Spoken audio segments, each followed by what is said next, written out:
Ayan mga kabalikat, happy Sunday. Kahit Sunday ay tuloy pa rin ang ating pagbigay saya sa mga kumakain sa ating tindahan, sa ating luto-lutong merienda.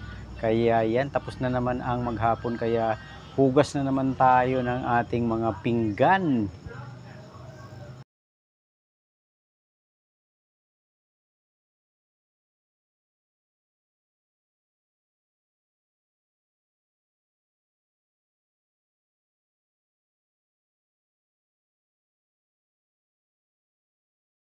Ito talaga ang trabaho natin pagkatapos nating magtinda ay maghugas na tayo ng ating mga pinagamitan dahil kailangan itong mahugasan dahil bukas patulaan nyo ay Lunes na naman at panibagong yugto na naman ng kabisihan bukas Lunes, kaya kailangan malinis na lahat ng ating mga pinanggamitan, mga gamit natin na ginamit ngayon araw na to.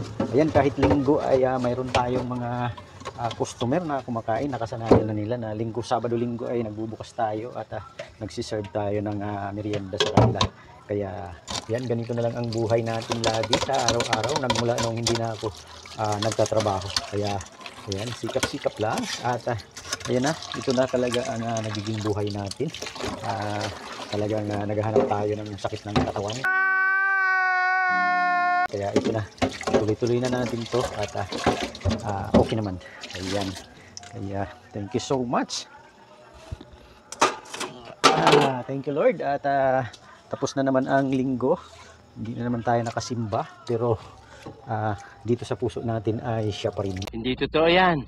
Ayan, ating kaya yan. Ayan mga kabalikat, nagsara na tayo dahil maaga tayo magsasara ngayon dahil Sunday at magpahinga naman tayo ng maaga kasi bukas ay Lunes na, kaya yan, sinara na natin yung ating tindahan. At kanina pala may kinabit tayo na CCTV dito kanina sa ating tindahan, sa ating kainan, at mayroon din tayong kinabit doon sa bandang labas, yan dito sa lugar na to. Ayan, may kinabit din tayo dyan, kung makita nyo yung may ilaw na pula. Ayan, may kinabit tayo dyan sa labas na CCTV. Nakaharap naman doon sa ating gate.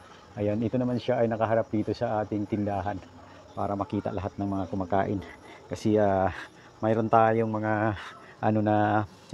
ginalaw nila yung ating mga gamit, kagaya ng mga suka, patis, at nilalagay nila sa kung saan-saan. Kaya yan, kitang-kita na ngayon sila kung sino-sino silang ng ating mga kagamitan. Ang ating pangalawang kinabit na CCTV, ayan, para dito pagharap niya dito sa may aming gate at pagharap din niya dito sa aming garahe. Ayan, makikita yan diyan pagka binuksan.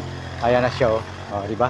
Ayan yung CCTV na yan. Kaya yan, may kinabit ko yan kanina at binili yan ng anak ko sa online. At ayan, done na yung ating paghuhugas, malinis na at nakaantabay na lahat ng ating mga gagawin, malinis na, pati dito ay nahugasan na natin at ipapasok na lang natin yung mga sauce ng ating kikiam at fishbowl. At yan, may nakahugas na yan at ready na yan sa Monday, kaya yan, kaayos na lahat dahil Monday na bukas.